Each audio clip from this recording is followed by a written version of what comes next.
সকলকে স্বাগত আর একটা নতুন ব্লগে। আর এটা পুরুলিয়া ভ্রমণের গল্প। আমরা আদ্রা স্টেশনে নেমেছি, তোমাদের দেখালাম রূপসী বাংলাতে। আর আমরা এখন যাচ্ছি, গাড়িতে উঠেছি। গাড়িতে উঠে আমরা ফার্স্ট যে স্পটটায় যাব সেটা হচ্ছে জয়চণ্ডী পাহাড়।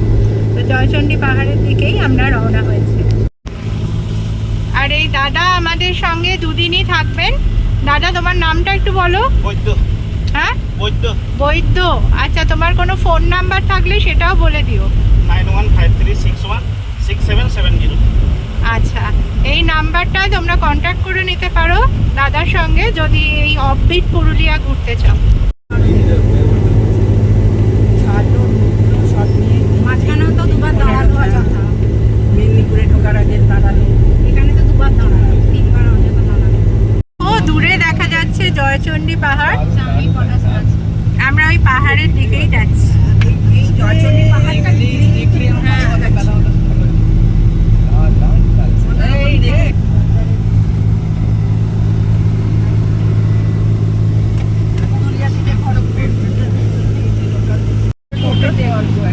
তখন অনেক ছোট, এটা আমার জায়ের মেয়ে। আর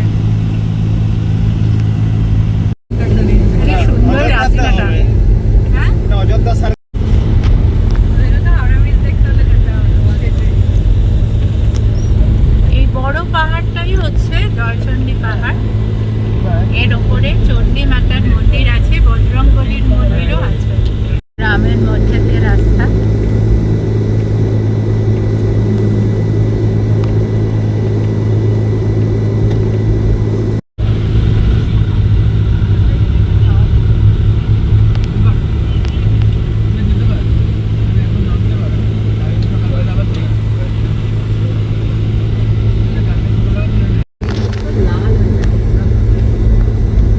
এইটাই কি ওই পুকুরটা হীরক রাজার দেশের এখানে?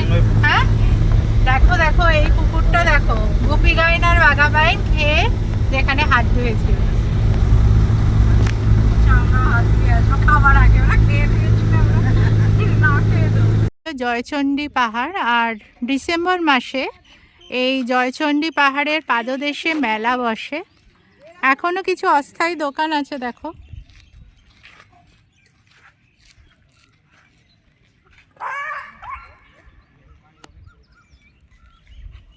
এই হচ্ছে এন্ট্রেন্স, এটা দিয়েই ওপরে উঠতে হবে পাহাড়ে। 480টা সিঁড়ি ভেঙে আমরা ওপরে উঠব, মেন গেট। আর এইটা দিয়েই আমরা জয়চণ্ডী পাহাড়ের ওপরে উঠব।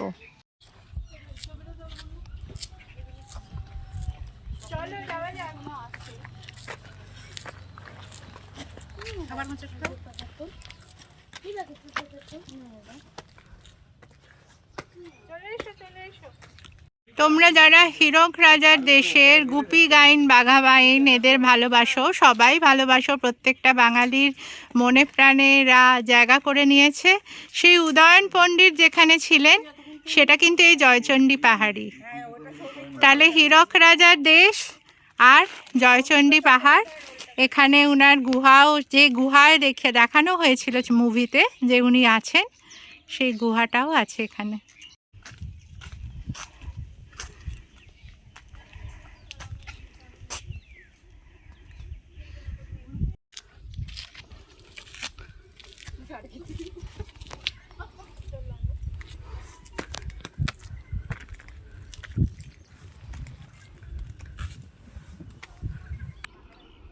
দারুণ ফ্রেম। হ্যাঁ,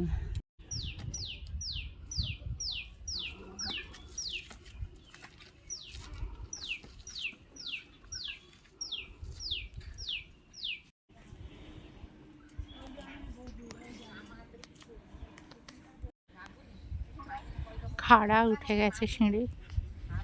দেখো, এটা একটা ওয়াচ টাওয়ার ছিল, এখন ভগ্নাবশেষ। না বলে দিয়েছে একবার, আর তো তুলবো না।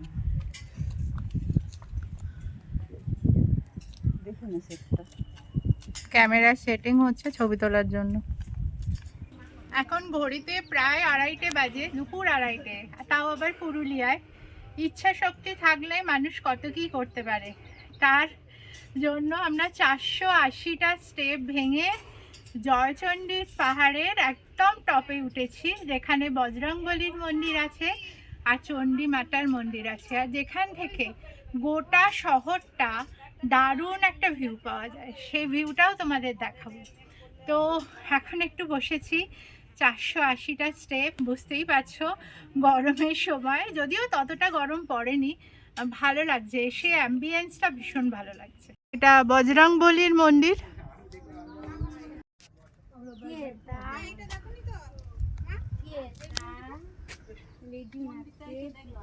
পুরো শহরের একটা ভিউ পাওয়া যায় এখান থেকে, জাস্ট মাইন্ড ব্লোয়িং।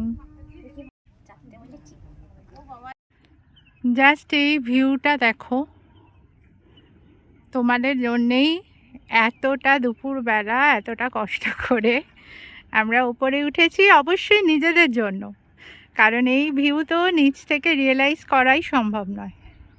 তোমরাও দেখো আর তার সঙ্গে আমরাও এনজয় করি।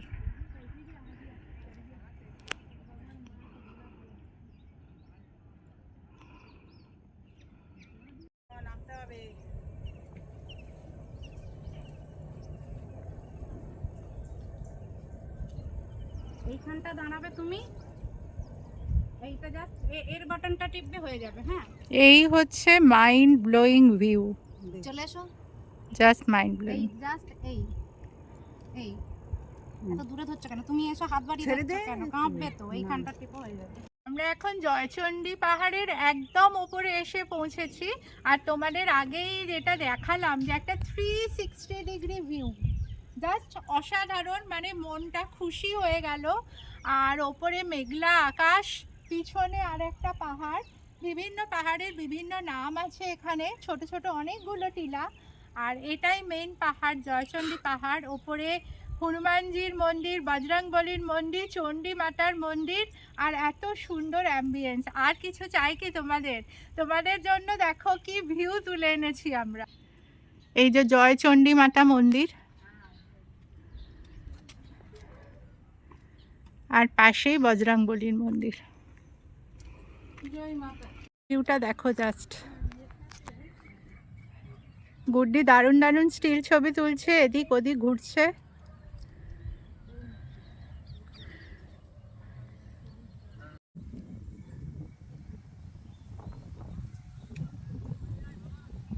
আমার পিছনটা লক্ষ্য করো, আমাকে নয়।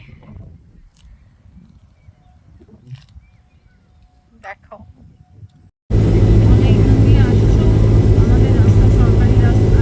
আবার লাল পুরুলিয়ায় আমরা আবার আসবো, আসবো তো সতীদি। আমরা গতবারে যখন এসেছিলাম ঘুরি হচ্ছে কিছু জঙ্গল হয়েছিল। তোমরা এই রাস্তাটা দেখছো, রাস্তার সৌন্দর্যটা উপভোগ করো। দেখো মাখনের মতো রাস্তা, আর দুদিকে গাছ, খুব সুন্দর লাগছে। আকাশ মেঘলা, আর তার মাঝ দিয়ে আমরা চলেছি।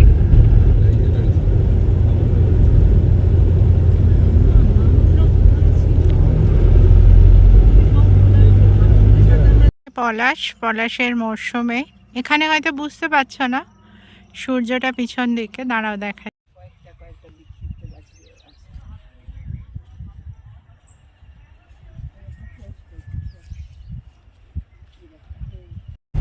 আমার প্রিয় দর্শক বন্ধুদের, তোমাদের এক রাশ এক মুঠো পলাশের ভালোবাসা। এই দেখো রাঙা পলাশ আমার হাতে, তোমাদের সবার জন্য এই রাঙা পলাশ।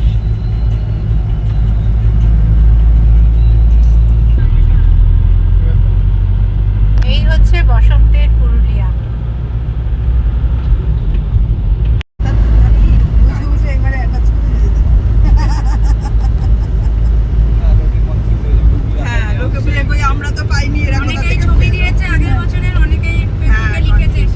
সত্যি বলছি তোমাদের, ক্যামেরা বন্ধ করা যাচ্ছে না, বিশ্বাস করো, প্রতিটা বাঁকি নতুন চমক।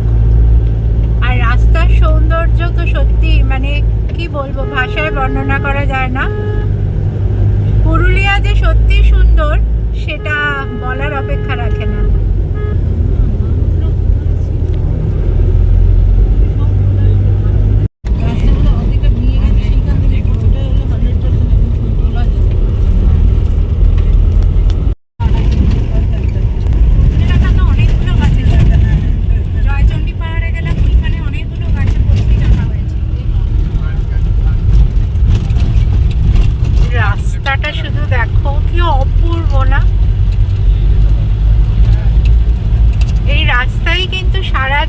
যে ক্লান্তি, ট্রেন লেট ছিল, এখনো পর্যন্ত আমরা লাঞ্চ করিনি, সেই ক্লান্তি কিন্তু আমাদের এক নিমেষে মিটিয়ে দিচ্ছে এই রাস্তার সৌন্দর্য। হলো বরন্তি গ্রাম।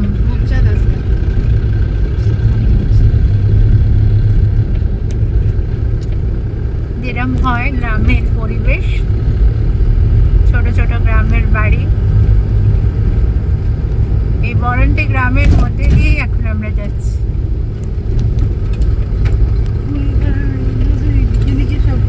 প্রিমিয়াম রিসর্ট আমায় পাঠিয়েছিল, ওটা কোথায় গো? কোন রিসর্টটা বলুন তো? ওই তোমার সুইমিং পুল আছে যেটা। ওই সাইডে আছে। আমরা খাবোই না, বুঝলে? একটু দাঁড়িয়ে যাও, এখানে একটা ছবিও তুলে নিতে দাও। ঠিক জায়গায় দাঁড়াবো। না ফেলে দে একবার আসবো। না না, আসবো, মন্দিরটা নেমে যাবে বলে এইখানে দাঁড়াও, এইখানটা এই ছবিটা ফাঁকা যাবে, ফাঁকা দিয়ে এই জায়গা দেখে।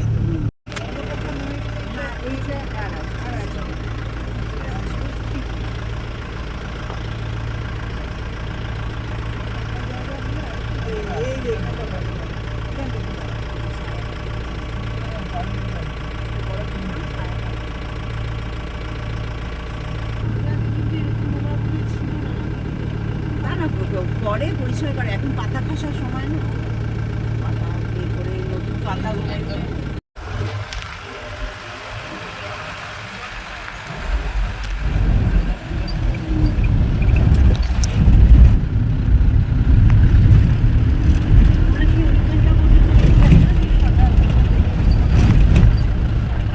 এই পাহাড়টা কি না? দেখো বরন্তি লেক। বরন্তি লেক। ও পাহাড়টা বরন্তি। আর কি সুন্দর, এই যে সন্ধে আমরা নামছে, বরন্তিতেই আছি। আর বরন্তি লেকটা দেখো কি সুন্দর লাগছে। কাল একদম সানরাইজ দেখবই।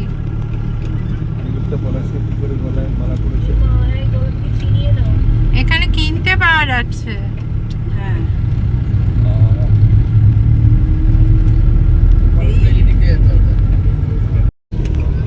এই রাস্তাটা শুধু দেখো, লেকের পাশ দিয়ে, সামনে বরন্তি পাহাড়। দেখুন পাহাড়টা বেদ করে আমরা ঢুকে যাবো না? দারুণ লাগছে। না আমরা আরেকটু আগে গিয়ে একটা পরিণা মতো রয়েছে, ওইখানটাতে নেমেছি। আমার জায়গা রয়েছে। হ্যাঁ, ওই চলো দেখলে বলতে পারো। ওখানে নেমেছি। এই সোজাটা দিয়ে তো হেঁটে হেঁটে আসতাম। তাহলে আমরা আসতামটা কোথায়?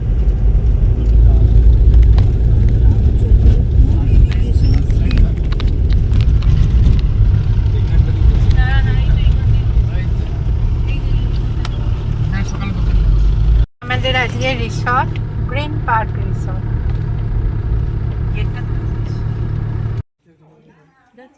সামনেই পাহাড়।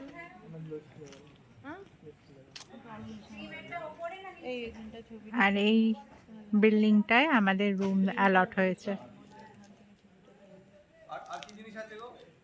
আর কিছু নেই, এই ব্লু ব্যাগ আছে।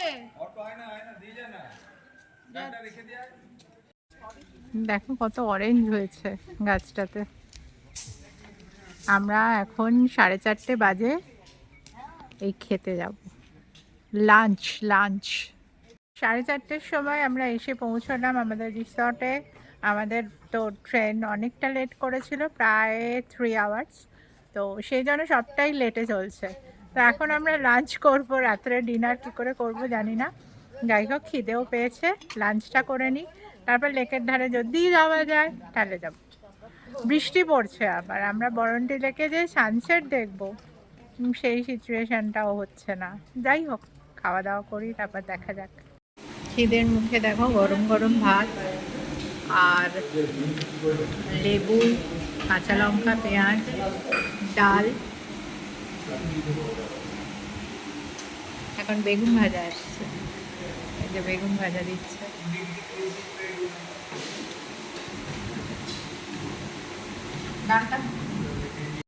যেহেতু আমি ভেজিটেরিয়ান, তাই তারপর একটা মিক্স ভেজ পোস্ত আলাদা করে দিয়ে গেছে, বেগুন ভাজা আর গরম গরম ডাল মেখে এখন খাচ্ছি। খাবার কোয়ালিটি মোটামুটি ঠিকই আছে, ঘরোয়া রান্না। লাইটটা ব্রিজের ওই জায়গাটা বাইরে ঝিরি ঝিরি বৃষ্টি, ভালোই বৃষ্টি এই তো পড়ছে, গাড়ির আলোটা জ্বললে সামনেটা বিদ্যুৎ চমকাচ্ছে। সুন্দর দেখতে পাচ্ছি। আর তার মধ্যে আমরা শাড়ি পরে আমার সেজে মনে করো ডাল গুজে লেকে এসে গেছি। গাড়ি নিয়ে বেরিয়েছি বরন্তি লেকে। দেখা যাক লেক কিছু দেখা যায় কি। রবীন্দ্র সরোবর ডাল লেকে চলে গেছে। পাহাড়টা পেয়েছি না, রবীন্দ্র সরোবরের পাহাড় পাবি না, ভুলভাল বকলে কি করে হবে। এই দেখো লেক, কিচ্ছু বুঝতে পারছো কিনা জানি না। আর এই দেখো ওয়াইপার চলছে, বুঝতেই পারছো বাইরে বৃষ্টি হচ্ছে। ওয়েদারটা কিন্তু খুব ভালো লাগছে, ঠান্ডা হাওয়া। সবাই বলেছিল এই সময় যাচ্ছ, গরমে গরমে জ্বলে যাবে। কি করা যাবে আর? তোমরা এই ওয়েদারটা ফিল করতে পারছো কিনা বোঝা যাচ্ছে না, কারণ এখানে কতটা জাস্টিফাই করছে ক্যামেরা সেটা বুঝতে পারছি না, কিন্তু দারুণ রোম্যান্টিক একটা ওয়েদার। মাথায় ছাতা, ছাতার তলায় মোবাইল দিয়ে তোমাদের যতটা সম্ভব দেখানোর চেষ্টা করছি। দেখেছো কিরম বিদ্যুৎ চমকাচ্ছে?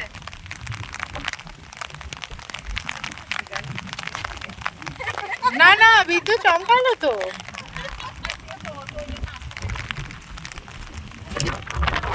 ওরে ভাই,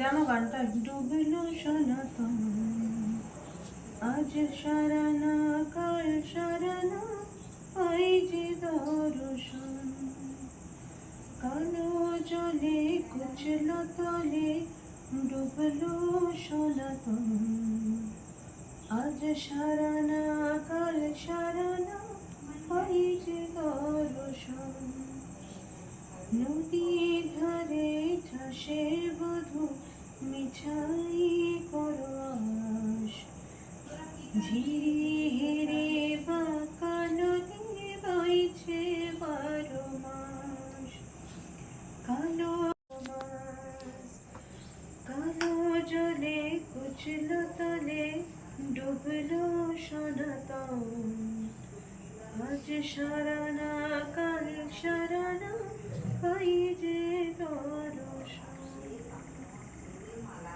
একটু আগে আমরা ডিনার করে এলাম। ডিনারে আমি খেয়েছি ভাত আর পনির, আর বাকিরা চিকেন, রুটি এইসব খেয়েছে, স্যালাড ছিল সঙ্গে। আর খাওয়া দাওয়ার পর এখন যেহেতু বেড়াতে এসেছি, এক্ষুনি তো শুয়ে পড়ার কোনো গল্প নেই, এমনিতেও আমরা রাত্রে শুই। তো এখন নুনের তরকারি খেলাম, তো পটল ছিল। তো এখন আমরা একটুখানি সবার ছোটোখাটো পারফরমেন্স সেটা হবে, আড্ডা টাড্ডা হবে। তো তার প্রথমেই সূত্রপাত হচ্ছে, মানে আরম্ভ হচ্ছে আমাদের টিম মেম্বার, মানে আমাদের সঙ্গে ঘুরতে এসেছে। দেখো কি সুন্দর একটা আবৃত্তি করে শোনাচ্ছে, শোনো তোমরা, সবার ভালো লাগবে। পলাশ বন দেখেছো? না, কেন? কারণ বসন্ত এলেই পলাশ বনে আগুন লাগে যে। আগুন? কিন্তু কেউ তো আগুনে পুড়ে যায় না। না, এই আগুন পোড়ায় না, এই আগুন জ্বালায় স্বপ্ন। দেখবে পুরো বন লাল হয়ে গেছে, মনে হবে প্রকৃতি যেন আগুনের শাড়ি পরে দাঁড়িয়ে আছে। পথের ধারে ধারে ঝরে পড়ছে লাল পাপড়ি, মনে হয় মাটির বুকে কেউ ভালোবাসার চিঠি লিখে গেছে। পাখিরা গান গায়, বসন্তের হাওয়া বলে, জীবন মানে শুধু বেঁচে থাকা নয়, জীবন মানে জ্বলে ওঠা। আর তখন পলাশ ফুল চুপচাপ বলে যায়, তুমি যদি স্বপ্ন দেখো তবে জ্বলে ওঠো আমার মতো, লাল, সাহসী আর জীবন্ত। কারণ যতদিন পলাশ ফুটবে ততদিন হৃদয়ে স্বপ্নের আগুন জ্বলবে। বাহ বাহ। সেন্টারটা ছিল, সেই সেন্টারটা একটা বড় পাথরের ওপর। পাথরটার সাইজ মানে ধরো আমাদের এই যে রিসর্টটা আছে, রিসর্টটা যত বড় এরিয়া জুড়ে তত বড়ই একটা পাথর। পাথরটা শেষে পাথরটাকে ধর এরকমভাবে যদি গোল করে নেওয়া হয়, পাথরটার নিচে কিছু ছিল যেটা আমি তখন জানতাম না, পরবর্তীকালে জেনেছি, সেটা আসছি পরে। ওর উপর আমাদের একটা সেন্টার ছিল 2023 সাল থেকে, না 2023 না 2021 এপ্রিল থেকে ছিল। তো ওইখানে আমরা সেন্টারটা চালু করেছিলাম। এটা কোথায়? মেঘালয়ের খাসি হিলস এরিয়াস এর মধ্যে শিলং টু সহরা ও এর মাঝখানে মাঝামাঝি। মজরং বলে একটা জায়গা আছে, ও যার থেকে 1 কিলোমিটার দূরে শহরারিম বলে একটা গ্রাম আছে। আচ্ছা আচ্ছা। তো সেই শহরারিম গ্রামে একটা সেলফ হেল্প গ্রুপের জায়গাতে আমাদের সেন্টারটা হয়েছে। হুম তারপরে সেন্টারটা হওয়ার পরে আমরা ওখান থেকে একদম স্ক্র্যাচ থেকে শুরু করেছিলাম, আমি আর ওয়ানফা বলে ওই ছেলেটি। মানে অপরিসীম পরিশ্রম করে মোটামুটি 45 দিনের মধ্যে একদম পুরোটা ভগ্নদশা বাড়ি থেকে একটা প্রপার সেট আপ ক্লিনিক তৈরি হয়েছে। তো ক্লিনিকটা হলো, রান টান করলো, সব কিছু হলো। তারপরে আমি ফিরে এসে তখন আমি ওই যখন যেরকম পেতাম লোকাল কোনো ট্যাক্সি ড্রাইভার, এদিক থেকে ওদিকে যাচ্ছি, জিনিসপত্র আনা নেওয়া করছি শিলং থেকে, এইসব থেকে এদিক সেদিকে দাঁড়াচ্ছি, খাচ্ছি। তখন আমাকে সঙ্গে কেউ ছিলেন, তিনি বলেছিলেন যেখান থেকে আনারস খাবেন না, এখান থেকে চা খাবেন না, বা এই দোকানে আপনার খাবেন। এবং সেই জ্বরটা কলকাতা আসার পরে, সেই জ্বরটা হওয়ার পরে প্রায় 21 দিন ধরে জ্বরটা চললো। এবং এতটাই সাহসটা ক্রমশ বাড়ছে, দেখো কিরকম, এতটাই জ্বর, সেই জ্বরটা মানে 102 103 নর্মাল, ট্রিমেন্ডাস, মাথাটা মনে হচ্ছে কেউ বোধহয় দড়ি দিয়ে বেঁধে রাখলে ভালো হবে, এতটাই যন্ত্রণা। এখান থেকে অ্যাটাচ বাথরুমে যেতে পারছি না, এতটাই কঠিন জ্বর। 3টে ডাক্তার চেঞ্জ হলো, মেডিসিন চেঞ্জ হলো, সমস্ত, তখন কোভিডের আগে তখনও অনেক রকমের টেস্ট হলো, প্রায় 6,500 টাকার টেস্টও হয়ে গেল, কিন্তু কোথাও কোনো প্রবলেম ধরা পড়লো না। সিপিআর হলো, তো তাও কিছু হলো না, মানে এরকম सेम ব্যাপার। तो ठीक है, आप एक काम करते हैं, आपका पूरा डिटेल्स, आपका फोटो मुझे भेज दो, हम लोग यहीं पे एक प्रीस्ट है, प्रीस्ट के पास जाऊंगा, हमारा कम्युनिटी का, लग रहा है आपका कुछ ब्लैक मैजिक कुछ हो चुका है। তো আমি সব ডিটেলস ছবি পাঠালাম, সেটা কত রাত্রি 8টা 8:30টার সময়, রাত্রিবেলা ঘুমিয়ে পড়লাম। ওরকম মানে দীর্ঘ 21 দিনের জ্বর নেই। ঘুমিয়ে পড়ার পরে ঘুম থেকে সকালে উঠলাম, একদম নিট অ্যান্ড ক্লিন, পরিষ্কার পরিচ্ছন্ন, সুস্থ মানুষ একটা। কি হলো, আগের দিন রাতেও জ্বর ছিল। কি অদ্ভুত ব্যাপার, অদ্ভুত। তার পরের দিন সকালবেলা একদম পরিষ্কার আর সুস্থ মানুষ। তার 3-4 দিন পরে আমার আবার ট্যুর ছিল সেখানে, আবার গেলাম। তো তখন আমাকে এই প্রিস্ট বলে যে ড্রাইভারটার কথা বললাম, তাকে খুঁজে পাওয়া গেল। তো ও আমাকে সেই যে শুরু করেছে, আজ প্রায় লাস্ট 5 বছর ধরে ওর সঙ্গে আমি যাতায়াত করি। আচ্ছা, ও জানে কোথায় খাওয়া উচিত, কোথায় খাওয়া উচিত না। এবারে তারপরে আমাকে ওখান থেকে প্রিস্ট আর ওয়ানফা মিলে এই একটা তামার দিল, তামার একটা আংটি দিল।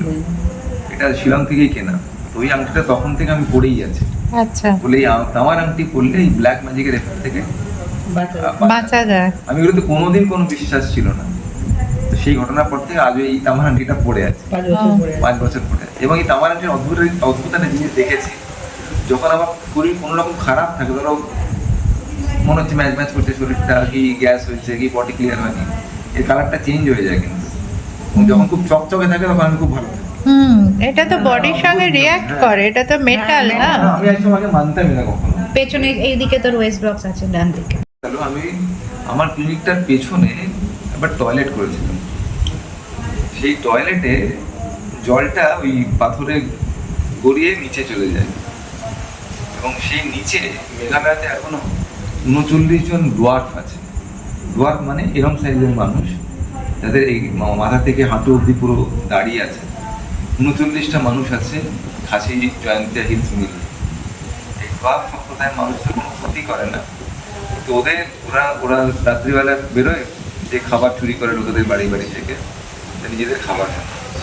এবং কোনোভাবে আমার ওই যে ইউরিনটা করেছিলাম, সেই ইউরিনটা ওদের ওইখানে চলে গেছে। ওরা একটা ব্ল্যাক ম্যাজিক করেছিল, যার এফেক্ট আমার এটা হয়েছিল। সেটা প্রিস্টটা ওয়ানফাকে বলেছিল, স্যার অদ্ভুত না। তারপর থেকে আমি খুব সতর্ক। প্রচন্ড বাথরুম পেয়েছে, তাহলে আমি ওই প্রিস্টকে জিজ্ঞেস করি কোথায় যাওয়া যাবে। এই জন্য মেঘালয় যদি যাওয়া হয় ট্যুরে, দেখবে খাসি বা জয়ন্তিয়া হিলসে প্রতি 2 কিলোমিটার ছাড়া পেয়ান ইউজ পাবে। কি পাবো? পেয়ান ইউজ টয়লেট। ও আচ্ছা। যেহেতু ট্যুরিস্ট যায়, ওই জন্য ওরা বারে বারে বলে কোনো টুরিস্ট ড্রাইভার দেখবে মেঘালয়তে গেলে এখানে ওরা সেখানে normal করতে দেয় না। দেবে না, ওরা বলবে ও। ক্যান ইউজ করো, আচ্ছা। এবং ওটা মানা উচিত। আমরা যেখানে সেখানে করে ফেললাম, বাংলাদেশের অভ্যাস আছে তো, হুম হুম। সেটা করা উচিত নয়। আচ্ছা।